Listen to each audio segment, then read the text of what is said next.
Hello, this is Dan Hales, General Manager at Realty Trust Services. Today we're going to walk you through how to log into your portal and pay with cash. So you're going to go to your tenant login, you're going to click sign in, and you're going to click on My Payments, Make a One-Time Payment.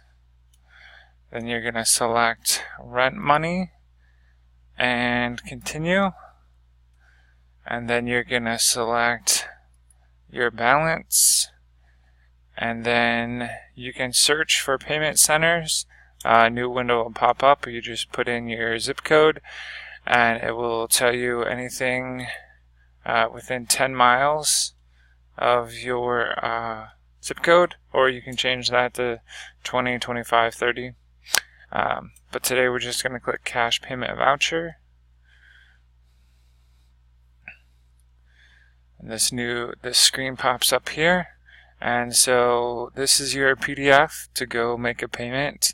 There's instructions here for a Walmart associate to do it and a non-Walmart associate. So you can print this out, or you can use your phone, take it up there. They should know what to do. Just make sure that all the amounts are right, your name's on here, and you're all set.